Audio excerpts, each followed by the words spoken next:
The health sector supply chain cannot be transformed overnight. The supply chain ends with a consumer, and the consumer is part of rationalization of the whole supply chain.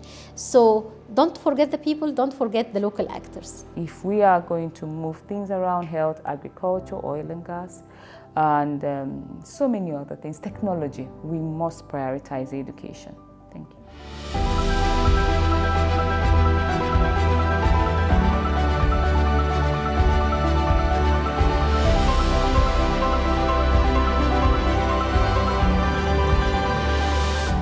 For us as IFRC, our partner or our local presence in the country is the national society. This is our strength, this is our backbone. Having the national society in the leading position, this is very important for us, and this is a call for all international actors to have the true investment and building capacities of the local actors. The other thing I believe we need to prioritize is to look at the leadership, the decision makers for health supply chain management.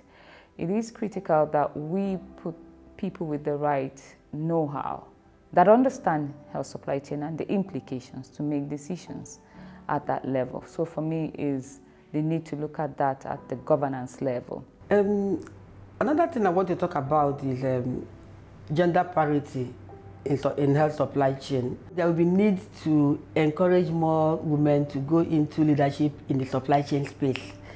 And when I talk about encouraging women to go into leadership in supply chain space, I don't just mean that you just go and take any woman just because the person is a woman and give the person an appointment in leadership space.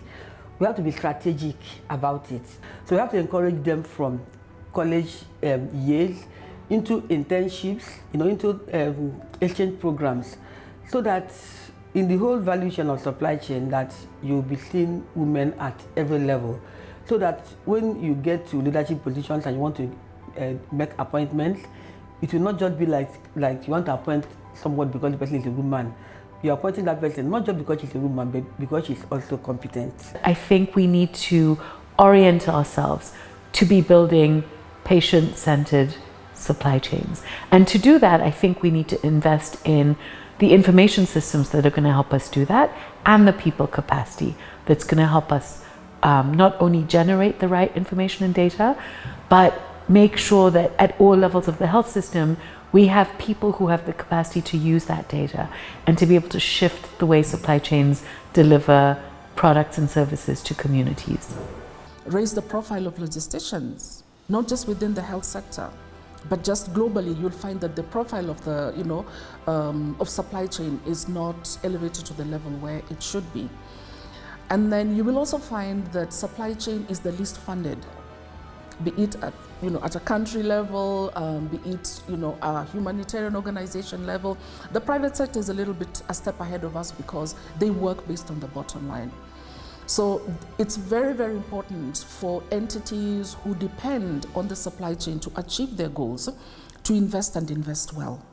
So raise the profile of the, the supply chain, invest adequately in the supply chain, and then adopt a holistic approach where supply chain is integrated in the organization, and that there is a seamless integration between supply chain and the other functions.